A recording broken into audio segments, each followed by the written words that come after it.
SUCI എന്ന സംഘടനയുടെ നേതൃത്വത്തിൽ ആശാ വർക്കർമാർ സംസ്ഥാന സർക്കാരിനെതിരെ സമരം ചെയ്യുമ്പോൾ സർക്കാരിനെതിരെ മറ്റൊന്നും ആരോപിക്കാനില്ലാത്ത കോൺഗ്രസ് ഈ സമരം ഏറ്റെടുക്കുന്നു. അപ്പോഴും കോൺഗ്രസിന്റെ സ്വന്തം തൊഴിലാളി സംഘടനയായ INTUC അർത്ഥശങ്കക്കിടയില്ലാതെ പറയുന്നു ഞങ്ങൾ ഈ സമരത്തിന് ഇല്ല എന്ന്.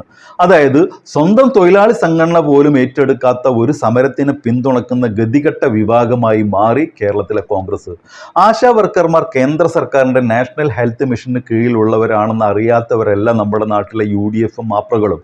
പക്ഷേ സംസ്ഥാന സർക്കാരിനെ ആക്രമിക്കാൻ കിട്ടുന്ന അവസരം ഒന്നും ഒഴിവാക്കേണ്ടതില്ല എന്ന ഗതികെട്ട നിലപാടിലാണ് UDF. വലതു മാധ്യമ മലരുകൾ അവരുടെ ചാനൽ മുറികളിലിരുന്ന് ഈ വിഷയത്തിൽ സംസ്ഥാന സർക്കാരിനെതിരെ ആക്രോശിക്കുമ്പോൾ ഒരു വേറിട്ട ചർച്ച ഇന്നലെ മീഡിയ വൺ ചാനലിൽ കണ്ടു. മീഡിയ വൺ ചാനലിലെ അവതാരകന്മാരിൽ ഒരാളായ നിഷാദ് റാവുത്തർ പലപ്പോഴും വസ്തുനിഷ്ഠമായ നിലപാടുകൾ സ്വീകരിക്കാൻ തയ്യാറാവുന്ന ഒരാളായിട്ടാണ് എനിക്ക് തോന്നിയിട്ടുള്ളത്. ആശാ വർക്കർമാരുടെ തിരുവനന്തപുരത്തെ സെക്രട്ടേറിയറ്റിന് മുമ്പിലെ സമരം 3 ആഴ്ച പിന്നിടുകയാണ്. സമരത്തിന്റെ ആവശ്യങ്ങളെല്ലാം ന്യായമായിരിക്കെ തന്നെ ആ സമരത്തിന്റെ കുന്തമുന അവർ എവിടേക്ക് തിരിച്ചു വച്ചിരിക്കുന്നു എന്ന ചോദ്യം ഇന്നിപ്പോൾ കേരളം ചോദിക്കുന്നുണ്ട്. ഇത് ഒരു കേന്ദ്ര സർക്കാർ പദ്ധതിയാണ്. കേന്ദ്ര സർക്കാർ തുടങ്ങിയ കാലം മുതൽ ഇതുവരെ അതിന്റെ പണമൊന്നും കൂട്ടിയിട്ടില്ല. അതത് സംസ്ഥാന സർക്കാരുകൾ സ്വന്തം കയ്യിൽ നിന്ന് പണമെടുക്കുക ഒപ്പം ചേർക്കുമ്പോൾ മാത്രമാണ് വേതനത്തിൽ വർധന ഉണ്ടാവുന്നത് എന്നു മാത്രവുമല്ല, കേരളമടക്കമുള്ള സംസ്ഥാനങ്ങൾക്ക് ഈ ഇനത്തിൽ കൊടുക്കാനുള്ള പണം കേന്ദ്ര സർക്കാർ തടഞ്ഞു വച്ചിരിക്കുന്നു എന്നതുകൂടി നാം കാണേണ്ട കാര്യമാണ്. അടിസ്ഥാനപരമായി ഈ പ്രശ്നത്തിന് പരിഹാരം കാണേണ്ടത് ആരാണ്? ആശാ വർക്കർമാരെ തൊഴിലാളിയായി അംഗീകരിക്കേണ്ടത് ആരാണ്? ആശാ വർക്കർമാർ പിരിഞ്ഞു പോകുമ്പോൾ അവർക്ക് പിരിഞ്ഞുപോകൽ ആനുകൂല്യം കൊടുക്കേണ്ടത് ആരാണ്? അവർക്ക് PFയും ESCയും കൊടുക്കേണ്ടത് ആരാണ്? ഇതിനെ ഒരു തൊഴിൽ മേഖലയായി അംഗീകരിക്കേണ്ടത് ആരാണ്? അവരുടെ പണം കൂട്ടേണ്ടത് ആരാണ്? ഒറ്റ ചോദ്യത്തിന് ഒറ്റ ഉത്തരമേ ഉള്ളൂ. അത് കേന്ദ്ര സർക്കാരിന് ചെയ്യേണ്ട കാര്യമാണ്. കാരണം അത് നാഷണൽ ഹെൽത്ത് മിഷന്റെ കീഴിൽ വരുന്ന പദ്ധതിയാണ്. അതേസമയം അതത് സംസ്ഥാന സർക്കാരുകളുടെ പണ പങ്കാളിത്തം കൂടി അതിനകത്തുണ്ട്. വേണമെങ്കിൽ പണം കയ്യിലുള്ള ആവശ്യത്തിന് പണമെടുത്ത് ഉപയോഗിക്കാൻ കഴിവുള്ള സംസ്ഥാനങ്ങൾക്ക് കേന്ദ്ര സർക്കാർ തന്നില്ലെങ്കിൽ തന്നെ വാരിക്കോരി ഉപയോഗിക്കാൻ കഴിയും. പക്ഷെ കേരളത്തിന്റെ നില അതല്ല എന്ന് നമുക്കറിയാം. കേരളം ദൈനംദിന ജീവിതത്തിൽ തന്നെ പ്രയാസപ്പെടുന്ന സാമ്പത്തിക നിലയിലാണ് ഉള്ളത്. 3 ആഴ്ച പിന്നിടുന്ന ഈ സമരം സംസ്ഥാന സർക്കാരിനെ സമ്മർദ്ദത്തിലാക്കിയാൽ എന്തു ഗുണമുണ്ടാവും എന്ന ചോദ്യം അവിടെ ഉണ്ട്. അതേസമയം ഈ കാര്യത്തിൽ തികഞ്ഞ നിഷേധ സമീപനം കാണിക്കുന്ന കേന്ദ്ര സർക്കാരിനോട് തീക്ഷ്ണതയുള്ള ചോദ്യങ്ങൾ ആശാ വർക്കർമാർക്ക്, അവരെ സംഘടിപ്പിക്കുന്ന SUCIക്ക് ഇല്ലേ? അവിടെ 2 തവണ വന്ന് സമരപ്പന്തൽ കയറിയിറങ്ങിപ്പോയ സുരേഷ് ഗോപിക്ക് ഒട്ടും വിയർക്കേണ്ടി വന്നില്ല. ഊഷ്മളമായ സ്വീകരണം തന്നെ അദ്ദേഹത്തിന് കിട്ടി. ചിലപ്പോഴൊക്കെ കയ്യടിയും. സത്യത്തിൽ ഏറ്റവും തീക്ഷ്ണമായ ചോദ്യങ്ങൾ കേൾക്കേണ്ടിയിരുന്ന, ഞങ്ങളുടെ ഇൻസെന്റീവുകൾ എന്തുകൊണ്ട് തുടങ്ങിയ കാലം മുതൽ ഇതുവരെ വർദ്ധിപ്പിച്ചില്ല എന്ന ചോദ്യം കേൾക്കേണ്ട, എന്തുകൊണ്ട് കേരളത്തിന് കൊടുക്കേണ്ട 100 കോടി തടഞ്ഞു വെച്ചിരിക്കുന്നു എന്ന ചോദ്യത്തിൽ നിന്നുരുകേണ്ട സുരേഷ് ഗോപിക്ക് പക്ഷെ അതുണ്ടായില്ല. സമരത്തിന്റെ ഇപ്പോഴത്തെയും വലിയ ചോദ്യങ്ങൾ സെക്രട്ടേറിയറ്റിന് മുന്നിൽ നിന്നുകൊണ്ട് സംസ്ഥാന സർക്കാരിന് നേരെയാണ്. ഈ സമരം സത്യത്തിൽ വഴിതെറ്റി നിൽക്കുന്ന സമരമാണോ എന്ന വിമർശന സ്വഭാവമുള്ള ചോദ്യം ചോദിക്കുന്നു ഈ ദിവസം സ്പെഷ്യൽ എഡിഷൻ.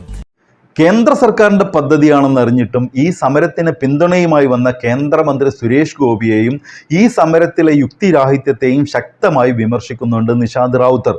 കൂടാതെ ചർച്ചയിൽ പങ്കെടുത്ത സഖാവ് KS അരുൺകുമാറും കാര്യങ്ങൾ കൃത്യമായി വിവരിക്കുന്നുണ്ട്.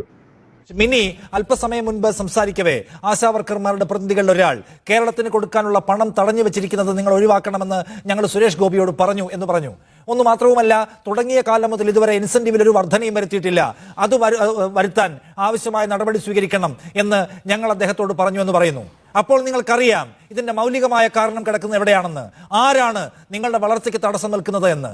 എന്നിട്ടും നിങ്ങൾ സമരത്തിന്റെ സെക്രട്ടേറിയറ്റിൽ വന്ന് സംസ്ഥാന സർക്കാരിനെതിരെ തിരിച്ചുപിടിക്കുകയും ഈ സർക്കാർ ഞങ്ങളെ ജീവിക്കാൻ സമ്മതിക്കുന്നില്ല എന്ന ഒരു നെറേറ്റീവ് ഉണ്ടാക്കുകയും ചെയ്യുന്നത് സത്യത്തിൽ അനീതിയല്ലേ മിനി? ഞങ്ങൾ കേന്ദ്രത്തിനെതിരെ പലതവണ സംസാരിച്ചിട്ടുള്ളതാണ്. ഞങ്ങളുടെ സമരപന്തലിൽ ഇന്ന് 21 ദിവസമായിരിക്കുകയാണ് രാപ്പകൽ സമരം തുടങ്ങിയിട്ട്. പല ഘട്ടങ്ങളിലും ഞങ്ങളത് വിശദീകരിച്ചിട്ടുണ്ട്.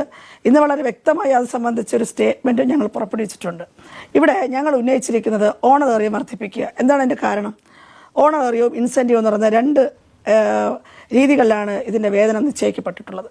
അവിടെ ഓണറേറിയം നൽകേണ്ടത് സംസ്ഥാന ഗവൺമെൻറ്റും ഇൻസെൻറ്റീവ് നൽകേണ്ടത് കേന്ദ്ര ഗവൺമെൻറ്റുമാണ്.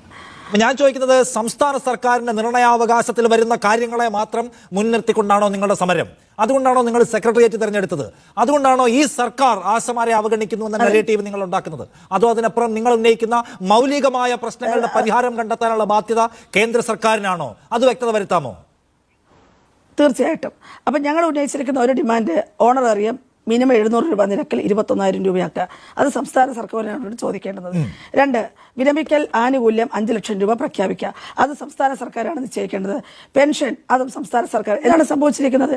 കാര്യങ്ങൾ ട്വിസ്റ്റ് ചെയ്യാൻ ശ്രമിക്കുന്നു ചില കേന്ദ്രങ്ങളിൽ നിന്ന് വളരെ ബോധപൂർവം. കാരണം എന്തുകൊണ്ടാണ് കേരളത്തിലെ 26,000-ഓളം വരുന്ന ആശമാരുടെ അവരുടെ ഏറ്റവും അടിസ്ഥാനപരമായ ഒരു പ്രശ്നം ഉന്നയിച്ചുകൊണ്ടാണ് സമരം ചെയ്യുന്നത്. ആ സമരത്തിന്റെ പങ്കാളിത്തം കണ്ട് വിറളി പിടിച്ച് CIT-ന്റെ നേതൃത്വത്തിലുള്ള ആളുകൾ അതായത് നിങ്ങൾ പറയുന്നത് നോക്കൂ, ഇവിടെ കേരളത്തിന് കൊടുക്കാനുള്ള 100 കോടി രൂപ നിങ്ങൾക്ക് തരേണ്ട പൈസ കൊടുക്കുന്നില്ല. 13 ആവശ്യങ്ങൾ സംസ്ഥാന ധനകാര്യ വകുപ്പ് ബജറ്റിന് മുന്നോടിയായി ആവശ്യപ്പെടുമ്പോൾ ആശമാരുടെ വേതന വർധന അടക്കം അവരുടെ ആനുകൂല്യ വർധന അടക്കമുള്ള കാര്യങ്ങൾ നിങ്ങൾ തീരുമാനം ഉണ്ടാക്കണമെന്ന് ആവശ്യപ്പെടുന്നു. കേന്ദ്ര സർക്കാർ അത് കണ്ട മട്ട് നടിക്കുന്നില്ല. എന്ന് മാത്രമല്ല, കേരളത്തിന്റെ ടോട്ടൽ ഫണ്ട് ഫ്ലോയിൽ കേന്ദ്രം വലിയ പിടുത്തം പിടിച്ചിരിക്കുകയാണ് എന്ന് നമുക്കറിയാം. ഇപ്പോൾ 10,000 രൂപ ആന്ധ്രാപ്രദേശിൽ പ്രഖ്യാപിച്ചു എന്ന് പറയുമ്പോൾ ആന്ധ്രാപ്രദേശിന്റെ ലാസ്റ്റ് ബജറ്റിലെ ബജറ്റ് അലോക്കേഷന്റെ പാതിയില്ല കേരളത്തിന് എന്ന കാര്യം കൂടി മനസ്സിലാക്കിയിട്ട് വേണം ഒരു രാഷ്ട്രീയ സംഘടന ഒരു സമരത്തിന്റെ രൂപവും ഭാവവും നിർണ്ണയിക്കാൻ. ഞാൻ ചോദിക്കുന്നത് ശ്രീമതി മിനി, നിങ്ങൾ നടത്തുന്ന ഈ സമരത്തിൽ BJP-യുടെ പ്രധാനപ്പെട്ട നേതാക്കൾക്ക് അവരുടെ ഉത്തരവാദിത്വം മറച്ചുവെച്ച് വന്ന് കയറി നിന്ന് ഈ സംസ്ഥാനത്തെ സർക്കാരിനെ കുറ്റം പറയാനും ഞങ്ങൾ സമ്പൂർണ്ണർ, ഞങ്ങളുടെ ഉത്തരവാദിത്വം നിറവേറ്റിയെന്ന മട്ടിൽ പ്രസംഗിച്ച് കയ്യടി നേടാൻ കഴിയുന്നത് നിങ്ങളുടെ രാഷ്ട്രീയ ഉത്തരവാദിത്വ ഇല്ലായ്മയുടെ ഒരു പ്രശ്നമായിട്ട് നിങ്ങൾ കാണുന്നുണ്ടോ? അത് നിങ്ങൾ ഇപ്പോഴാണ് 20-ാം ദിവസമാണ് നിങ്ങൾ ക്ലാരിറ്റി വരുന്നത് ഞങ്ങൾക്ക് കേന്ദ്രത്തിനെതിരെ നിലപാടുണ്ട് കേട്ടോ എന്ന്. അത് ഇപ്പോൾ പറയേണ്ട ഒരു കാര്യമല്ലല്ലോ. നിങ്ങൾക്ക് എന്താണ് വൈകി മനസ്സിലായെന്ന് എനിക്കറിയില്ല. ഇതൊരു ജനകീയ സ്വഭാവത്തിലുള്ള സമരമാണെന്ന് തിരിച്ചറിയാൻ നിങ്ങൾ വൈകുന്നു. നിങ്ങൾ എങ്ങനെയാണ് SUC-യുടെ സമരമായിട്ട് ബ്രാൻഡ് ചെയ്യുന്നത്? ഈ ട്രേഡ് യൂണിയൻ രജിസ്റ്റർ ചെയ്തിരിക്കുന്നതിൻ്റെ ഭാരവാഹികൾ ആരാണ്? അപ്പോൾ നിങ്ങൾക്ക് അതിനെ സംബന്ധിച്ച് യാതൊന്നും അറിയില്ല. നിങ്ങൾ ആ ഭാരവാഹിത്വ പട്ടിക നോക്കണം. ആ പട്ടിക നോക്കുമ്പോൾ നിങ്ങൾക്ക് മനസ്സിലാവും ഇത് കേരളത്തിലെ ആശാ വർക്കർമാരുടെ ഒരു യൂണിയനാണ്. ആ യൂണിയനകത്ത് എല്ലാ രാഷ്ട്രീയ വിശ്വാസമുള്ള ആളുകളും ആ യൂണിയനകത്ത് അംഗങ്ങളായിട്ടുണ്ട്. ഇതൊരു അങ്ങനെ നടക്കുന്ന ഒരു സമരമാണെന്ന് മനസ്സിലാക്കാൻ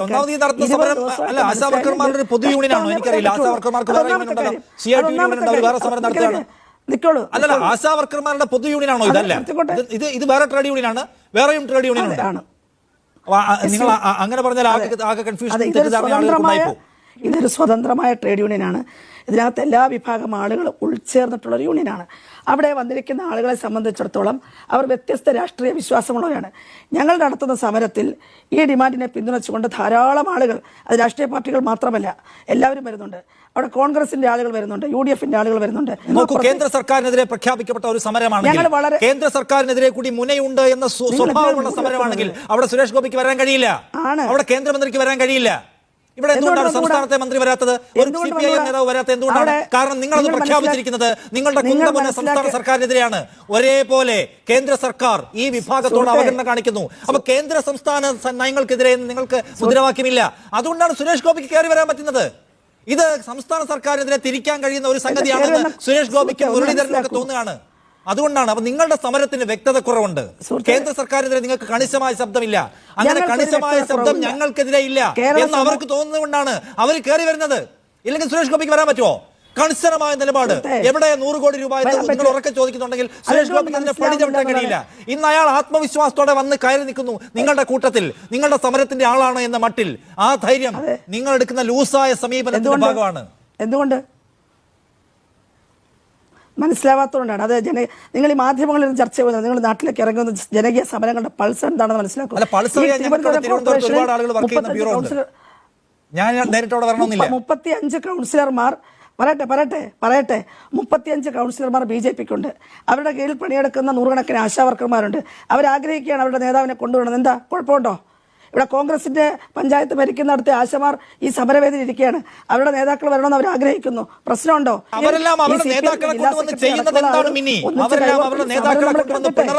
നമ്മൾ കണ്ടിട്ട് അല്ലാതെ അവിടെ മുരളീധരൻ വന്നിട്ട് 3-ാം ദിവസം ഈ സമരത്തിന് ഞാനുണ്ടാക്കാൻ പരിഹാരം, ഈ സമരത്തിൽ നിങ്ങളുടെ ഇൻസെന്റീവ് വർദ്ധിപ്പിക്കാം, നിങ്ങളുടെ ഈ NHM-ന്റെ പദ്ധതിക്കകത്ത് സവിശേഷമായ മാറ്റം കൊണ്ടുവരാം എന്ന് പ്രഖ്യാപിക്കുന്നുണ്ടോ? ഇല്ല. പിണറായി വിജയനെ ചീത്ത വിളിക്കാൻ BJP-ക്കാർക്ക് അവസരം ഉണ്ടാക്കുന്ന BJP-ക്കാർ കൂടി ഉത്തരം പറയേണ്ട ജനകീയ സമരത്തെ കുറിച്ച് എന്തറിയാം? ജനകീയ സമരം എന്ന് വെച്ചാൽ ജനകീയ സമരത്തെ കുറിച്ച് എന്തറിയാം? ജനകീയ സമരം എന്ന് വെച്ചാൽ അവിടെ CPM-കാർ എന്തുകൊണ്ട് വരുന്നില്ല? മൈ ക്വസ്റ്റ്യൻ ഈസ് എന്തുകൊണ്ട് അവിടെ CPM-കാർക്ക് വരാൻ പറ്റുന്നില്ല? നിങ്ങളത് പ്രഖ്യാപിച്ചിരിക്കുന്നത് CPM-നെതിരെയാണ്. നിങ്ങളത് പ്രഖ്യാപിച്ചിരിക്കുന്നത് ഇവിടുത്തെ റൂളിംഗ് പാർട്ടിക്കും അവരുടെ സർക്കാരിനെതിരെയാണ്. BJP-ക്കെതിരെ നിങ്ങൾക്ക് ഷാർപ്പായ മുനയില്ല. ഞാൻ ചോദിക്കുന്ന ഒരു ജനറൽ പബ്ലിക്കിന്റെ ക്വസ്റ്റ്യൻ ആണ്. നിങ്ങൾക്ക്, ഞാൻ മനസ്സിലാക്കുന്ന പ്രകാരം ആശാ വർക്കർമാരുടെ പ്രശ്നങ്ങൾക്ക് അടിസ്ഥാന പരിഹാരം ഉണ്ടാക്കാനുള്ള പരമമായ ബാധ്യത കേന്ദ്ര സർക്കാരിനാണ്. ഇവിടെ നിങ്ങൾ ഇവിടെ വലിയ തോതിൽ ഓണറേറിയം വർദ്ധിപ്പിക്കാന്ന് വെച്ചാൽ കേന്ദ്ര സർക്കാർ നമുക്ക് തരാനുള്ള പണം പോലും തടഞ്ഞു വെച്ചിരിക്കുന്നു. നിങ്ങൾക്ക് തരാനുള്ള 100 കോടി പോലും തടഞ്ഞു വെച്ചിരിക്കുന്ന കേന്ദ്ര സർക്കാർ സമരം ആദ്യം ആർക്കെതിരെ, ഫോക്കസ് ആർക്കെതിരെ വേണമെന്ന് ന്യായമായ സംശയം ജനങ്ങൾക്കുണ്ടാവും. ആ ചോദ്യം ചോദിക്കുമ്പോൾ നിങ്ങൾ CITU ആയിട്ട് വഴക്കുണ്ടാക്കേണ്ട, അത് വേറെ കാര്യമാണ്, അതിന് അവർ ഉത്തരം പറഞ്ഞോളൂ. പക്ഷെ നിങ്ങളുടെ സമരത്തിൽ ഇതിന്റെ മൗലികമായ കാരണക്കാരായ BJP-ക്കാർക്ക് കയറി വന്ന് പിണറായി വിജയൻ ഗവൺമെന്റിനെ ചീത്ത പറഞ്ഞിട്ട് പോകാൻ നിങ്ങൾ അവസരം ഉണ്ടാക്കി കൊടുക്കുന്ന കാരണം നിങ്ങളുടെ രാഷ്ട്രീയ വ്യക്തതയില്ലായ്മയാണ്. അല്ലെങ്കിൽ നിങ്ങൾ BJP-യോട് ലൂസായ സമീപനം സ്വീകരിക്കുന്നു. 2 തവണ സുരേഷ് ഗോപിക്ക് വരാൻ ആത്മവിശ്വാസം ഉണ്ടായി. അയാളുടെ സർക്കാർ ഉണ്ടാക്കിയ ഒരു കെടുതിയാണിത്. എന്നിട്ട് അയാൾക്ക് 2 തവണ വരാൻ ആത്മവിശ്വാസം ഉണ്ടാക്കും വിധത്തിലാണ് നിങ്ങളുടെ രാഷ്ട്രീയ പദ്ധതി, കാഴ്ചപ്പാട് എന്ന പ്രശ്നമുണ്ട്. ഇത് ഒരു സെൻട്രൽ സ്കീമാണ്. അശ്വമേധം, ഇന്ദ്രധനുഷ്, പൾസ് പോളിസിയോ, TB നിർമ്മാണത്തിനുമെല്ലാം കേന്ദ്രത്തിന്റെ ഒരു സ്കീം. ആ സ്കീം പ്രകാരം ഇവരെ ജീവനക്കാരായിട്ട് അംഗീകരിച്ചിട്ടില്ല. 10 ലക്ഷം ആശാ വർക്കേഴ്സ് ഉണ്ട് ഈ രാജ്യത്ത്. അവരെ ജീവനക്കാരായി, തൊഴിലാളിയായിട്ട് ആദ്യം അംഗീകരിക്കണം. അതോടൊപ്പം അവർക്ക് കിട്ടേണ്ടത് ഏതെങ്കിലും തരത്തിൽ ഓണറേറിയോ ഇൻസെന്റീവും അല്ല, മറ്റു സാലറിയായി കിട്ടണം. തൊഴിലാളിയായി അംഗീകരിക്കപ്പെട്ടാൽ മാത്രമാണ് സാലറി കിട്ടുക. മറ്റ് സ്കീമുകൾ, ക്ഷേമ പദ്ധതികളിൽ പെടുത്താൻ കഴിയൂ. അവർക്ക് പെൻഷൻ ആനുകൂല്യം കിട്ടാൻ കഴിയൂ. റിട്ടയർമെന്റ് ബെനിഫിറ്റിന്റെ ഭാഗമായിട്ട് കൂട്ടിച്ചേർക്കാൻ കഴിയൂ. അതുകൊണ്ട് രാജ്യത്തെ 10 ലക്ഷം ആശാ വർക്കേഴ്സിനെയും തൊഴിലാളിയായിട്ട് അംഗീകരിക്കണമെന്ന് ആവശ്യപ്പെട്ടുകൊണ്ട് നിരന്തരം ശക്തമായിട്ടുള്ള പ്രക്ഷോഭം ഡൽഹി കേന്ദ്രീകരിച്ചുകൊണ്ട് ഞങ്ങൾ നടത്തുകയാണ്. ഏറ്റവും അവസാനം ഞങ്ങൾ ഡൽഹിയിൽ സമരം നടത്തിയത് നവംബർ മാസം 29-നാണ് 2024. ഈ ഡീറ്റെയിൽ ആയിട്ടുള്ള നിവേദനം കൊടുത്തുകൊണ്ടാണ് ആ സമരം മുന്നോട്ട് പോയത്. ആ നിവേദനത്തിലെല്ലാം ഞങ്ങൾ ആവശ്യപ്പെട്ടത് 26,000 രൂപ അവർക്ക് സാലറി കിട്ടാൻ പാകത്തിന് ജീവനക്കാരായിട്ട് അംഗീകരിച്ച് മുന്നോട്ട് പോകണം എന്നതാണ്. അങ്ങനെ കേന്ദ്ര സ്കീമാണെങ്കിലും സംസ്ഥാനത്ത് കൊടുക്കാൻ കഴിയുക ഓണറേറിയമാണ്. ഈ ഗവൺമെന്റ് അധികാരത്തിൽ വരുമ്പോൾ 1000 രൂപയായിരുന്നു ഓണറേറിയം. അത് 7000 രൂപയായിട്ട് വർദ്ധിപ്പിച്ചു. ഫിക്സഡ് ഇൻസെന്റീവും അതുപോലെ ജനറൽ ഇൻസെന്റീവും രണ്ടും കൂടി, ഫിക്സഡ് ഇൻസെന്റീവ് 3000, ജനറൽ ഇൻസെന്റീവ് 3000, 200 രൂപ ഫോൺ ചാർജ്, അങ്ങനെ 13,200 രൂപ ഓരോ ആശാ വർക്കേഴ്സിനും കിട്ടുന്നു. ഇതിൽ കൂടുതൽ കിട്ടുന്നവരുമുണ്ട്. കാരണം ഓരോ വാർഡിന്റെ സ്ഥിതി അനുസരിച്ച് ഗർഭിണികളുടെ എണ്ണം, കുട്ടികളുടെ എണ്ണം വെച്ച് അവർ ചെയ്യുന്ന ജനറൽ വർക്കുമായി ബന്ധപ്പെട്ടുകൊണ്ട് കൂടുതൽ ഇൻസെന്റീവ് കിട്ടുന്നവരുമുണ്ട്. അങ്ങനെ മുന്നോട്ട് പോകുമ്പോഴും ഇവർക്ക് ഇപ്പോഴത്തെ ജീവിത സാഹചര്യങ്ങൾ നേരിടാൻ മൊത്തത്തിൽ അവരുടെ ഈ ആനുകൂല്യങ്ങളിൽ വർധന ഉണ്ടാകണം എന്ന് തന്നെയാണ് ഞങ്ങൾ ആഗ്രഹിക്കുന്നത്, CITU അടക്കം ആഗ്രഹിക്കുന്നത്. അതിന്റെ ഭാഗമായിട്ട് തന്നെയാണ് പ്രക്ഷോഭത്തിന്റെ പാതയിലേക്ക് ഇറങ്ങിയത്. മറ്റു അവരുടേതായിട്ടുള്ള ദൈനംദിന പ്രശ്നങ്ങളും ഈ പ്രക്ഷോഭത്തിന്റെ ഭാഗമായിട്ട് ഞങ്ങൾ ഉന്നയിച്ചിരുന്നു. അപ്പൊ അതിന്റെ ഭാഗമായി കുടിശ്ശികയുള്ള പണം, അതും ഞങ്ങളുടെ മുദ്രാവാക്യത്തിന്റെ ഭാഗമായിട്ടുണ്ടായി. 6ഉം 7ഉം നടത്തിയ ഉപരോധ സമരം, രാത്രികാലങ്ങളിൽ അടക്കം നടന്ന സമരത്തിന്റെ ഭാഗമായി ഒത്തുതീർപ്പ് വ്യവസ്ഥ ചർച്ചയുണ്ടായി. ആ ചർച്ചയുടെ ഭാഗമായി ഒരു കമ്മിറ്റിയെ വെച്ചു. 2 ആഴ്ച ആ കമ്മിറ്റി പഠനം നടത്തി. കുടിശ്ശികയുമായി ബന്ധപ്പെട്ടുകൊണ്ട് മറ്റു കാര്യങ്ങളിലും അടിയന്തരമായിട്ടുള്ള പരിഹാരം ഉണ്ടാക്കാം. അതുപോലെ തന്നെ ചില മാനദണ്ഡങ്ങൾ, ആ ഉപാധികൾ വെച്ചുകൊണ്ടുള്ള കാര്യം, 10 ഉപാധിയിൽ നിന്ന് ആ ഉപാധി വെട്ടിക്കുറയ്ക്കുന്ന കാര്യം ചർച്ച ചെയ്തു. അപ്പൊ അതിൽ 7-ാം തീയതിയുള്ള മിനിറ്റ്സിന്റെ കോപ്പിയിൽ തന്നെ പ്രസ്തുത കമ്മിറ്റി പഠനം നടത്തി ഉപാധിരഹിത ഓണറേറിയം സംബന്ധിച്ച തീരുമാനത്തിനായി 2 ആഴ്ചയ്ക്കുള്ളിൽ റിപ്പോർട്ട് നൽകാൻ തീരുമാനിച്ചു. പ്രസ്തുത റിപ്പോർട്ടിന്റെ അടിസ്ഥാനത്തിൽ സർക്കാർ തീരുമാനം വരുന്നതുവരെ പ്രതിമാസ ഓണറേറിയം ഉപാധികളിൽ നിലവിലെ 10-ൽ 5 ഉപാധികൾ പൂർത്തീകരിച്ചാൽ ആശമാർക്ക് മുഴുവൻ ഓണറേറിയം നൽകാൻ തീരുമാനിച്ചു. ഇത് 6-ാം തീയതി ഉള്ള ചർച്ചയുടെ ഭാഗമായി 7-ാം തീയതി പുറത്തിറങ്ങിയ മിനിറ്റ്സ് ആണ്. അതിനുശേഷം ഉത്തരവ് പുറത്തിറക്കി. ആ ഉത്തരവ് നിലനിൽക്കെ, അതായത് ഒരു കമ്മിറ്റിയെ വെച്ച് 2 ആഴ്ചയ്ക്കുള്ളിൽ പഠനം നടത്താനും 10 ഉപാധികളിൽ 5ആയി വെട്ടിക്കുറച്ചു എന്നുള്ള ഉത്തരവ് 7-ാം തീയതി പുറത്തിറങ്ങിയതിനു ശേഷം 10/2-നാണ്, ഫെബ്രുവരി മാസം 10-നാണ് ഇപ്പോൾ സമരത്തിലുള്ളവർ സമരം ആരംഭിക്കുന്നത്. ആ സമരം ആരംഭിക്കുമ്പോൾ തന്നെ പറഞ്ഞു, ഇവിടെ 26,125 ആശമാരിൽ 21,150 ആശമാരെ പ്രതിനിധീകരിക്കുന്ന CITU സമരം പ്രഖ്യാപിച്ച ആ 2 ദിവസത്തെ സമരത്തിന്റെ ഭാഗമായി ഒത്തുതീർപ്പ് വ്യവസ്ഥയിൽ നിങ്ങൾ പറഞ്ഞിരിക്കുന്ന മുദ്രാവാക്യങ്ങളിലെ ഇന്ന കാര്യങ്ങൾ കൂടി ഉൾപ്പെട്ടിരുന്നു. അത് ചർച്ച നടത്തിയ ഒരു കമ്മിറ്റി പഠിച്ചുകൊണ്ടിരിക്കുകയാണ്. 2 ആഴ്ച സമയം. പക്ഷേ ഇവർ സമരം വീണ്ടും തുടർന്നു പോകുന്ന സാഹചര്യമാണ് ഉള്ളത്. ആ 2 ആഴ്ച കഴിഞ്ഞപ്പോഴേക്കും റിപ്പോർട്ട് വന്നു. ഇപ്പോൾ കുടിശ്ശിക ഇൻസെന്റീവ് കൊടുത്തു തീർക്കുന്ന സാഹചര്യമുണ്ടായി. ഈ സമരത്തിന്റെ ഭാഗമായി ഉന്നയിച്ചിരിക്കുന്ന മുഴുവൻ കാര്യങ്ങളും, ഭൂരിഭാഗം കാര്യങ്ങളും അഡ്രസ് ചെയ്തിരിക്കുന്നു. എന്നാൽ 7,000 രൂപയിൽ നിന്നുള്ള വർധനവ് ഇപ്പോൾ കേരളത്തിന്റെ സാമ്പത്തിക സാഹചര്യം വെച്ച് അഡ്രസ് ചെയ്യാൻ കഴിയില്ല. 638 കോടി രൂപയാണ് ഇവിടെ NHM-ന് കേന്ദ്രം കൊടുക്കാനുള്ളത്. 100 കോടി രൂപയാണ് കഴിഞ്ഞ ഒരു വർഷത്തെ ഇത്തരത്തിലുള്ള ഇൻസെന്റീവിന്റെ കുടിശ്ശിക നിലനിൽക്കുന്നത്. ആ നിലനിൽക്കുമ്പോഴും ഇൻസെന്റീവ് കുടിശ്ശിക മറ്റു വകുപ്പുകളിൽ നിന്ന് എടുത്ത് ആശാ വർക്കേഴ്സിനെ അഡ്രസ് ചെയ്യാനാണ് ഗവൺമെന്റ് ശ്രമിച്ചുകൊണ്ടിരിക്കുന്നത്. അതുകൊണ്ട് അനാവശ്യ സമരത്തിലേക്ക് പോകാതെ നിലവിലെ സാഹചര്യം മനസ്സിലാക്കി ഈ സമരം അവസാനിപ്പിക്കണമെന്നുള്ള ആവശ്യമാണ് മുന്നോട്ട് വെച്ചിരിക്കുന്നത്. പക്ഷേ ഓരോ ദിവസവും ഓരോ തരത്തിലുള്ള മുദ്രാവാക്യങ്ങൾ കൂടുതലായി വരികയാണ്. ഇതുവരെ പറഞ്ഞു ഇവിടെ ആശാ വർക്കേഴ്സിന് മറ്റു തൊഴിൽ ചെയ്യാൻ പാടില്ല എന്ന് ഗവൺമെന്റ് ഓർഡർ ഉത്തരവ് ഇറക്കിയിരിക്കുകയാണ്. എന്നാൽ അത്തരത്തിലുള്ള ഓർഡർ ഒന്നും ഇവിടെ ഇല്ല. മറ്റു മേഖലയിൽ സ്ഥിരം തൊഴിൽ ചെയ്യുന്നവർ അവർ ആശാ വർക്കേഴ്സായി പ്രവർത്തിക്കരുത് എന്നതാണ് ഇവിടെ നിർദ്ദേശം. അത് തെറ്റിദ്ധരിപ്പിക്കുന്ന തരത്തിൽ ഇപ്പോൾ ഇവർ ജനങ്ങൾക്ക് മുന്നിൽ തെറ്റിദ്ധരിപ്പിക്കുന്ന തരത്തിൽ വിശദീകരിക്കുകയാണ്. 65 വയസ്സ് എന്നുള്ള റിട്ടയർമെന്റ് പ്രായം, ആ ഉത്തരവ് അപ്പോൾ തന്നെ മരവിപ്പിച്ചു. ഇപ്പോൾ 65ഉം 66ഉം ഉള്ളവർ ജോലി ചെയ്യുന്ന സാഹചര്യമുണ്ട്. ഇതെല്ലാം കേന്ദ്രത്തിന്റെ സ്കീമിന്റെ ചുവട് പിടിച്ചുകൊണ്ടുള്ള സാഹചര്യമാണ്. ഒരു സംസ്ഥാന ഗവൺമെന്റിന് ചെയ്യാൻ കഴിയുന്നതിന്റെ മാക്സിമം ചെയ്തിട്ടുണ്ട്. ഈ രാജ്യത്ത് ഒരു സംസ്ഥാനത്തും കേരളത്തിൽ കൊടുക്കുന്നതിനേക്കാൾ കൂടുതൽ ഓണറേറിയം ഇല്ല. ഈ രാജ്യത്ത് തന്നെ 13,200 രൂപ ആനുകൂല്യമായി മേടിക്കുന്ന ഒരാശാ വർക്കേഴ്സും ഒരൊറ്റ സംസ്ഥാനങ്ങളിലുമില്ല.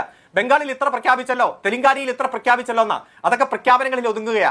UDF കേരളം ഭരിക്കുമ്പോൾ 5000 രൂപ ഇവർക്ക് ഓണറേറിയം കൊടുക്കുമെന്ന് അന്നത്തെ ആരോഗ്യമന്ത്രി VS ശിവകുമാർ പ്രഖ്യാപിച്ചതാണ്. ആ 5000 പ്രഖ്യാപിച്ചിട്ടും 5 കൊല്ലം കൊണ്ട് 700 രൂപ, അതായത് 300-ൽ നിന്ന് 1000 ആക്കാൻ മാത്രമേ UDF ഗവൺമെന്റിന് കഴിഞ്ഞു. അതുകൊണ്ട് സാമ്പത്തിക പ്രതിസന്ധിക്കിടയിലും അത് 7000 ആയിട്ടും ഇൻസെന്റീവായി 13200 കിട്ടുന്ന സാഹചര്യമാണ്. ഇനിയും വർദ്ധിപ്പിക്കണമെന്ന് ആഗ്രഹമുണ്ട്.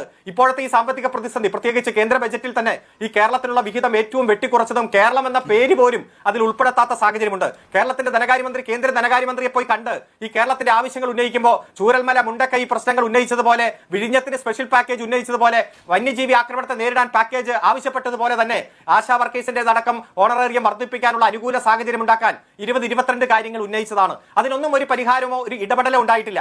ഇപ്പോൾ ഇവരാരും കേന്ദ്രത്തിനെതിരെ ഒരു വാക്ക് പോലും പറയുന്നില്ല. കേന്ദ്രത്തിന്റെ സ്കീമാണെന്ന് പോലും പറയുന്നില്ല. കേന്ദ്രമന്ത്രിക്ക് ഇന്നലെയും ഇന്നും വന്ന് പരാതിയില്ല. മറ്റൊരു വീഡിയോ ആയിട്ട് വരുന്നവരെല്ലാവർക്കും ഗുഡ് ബൈ.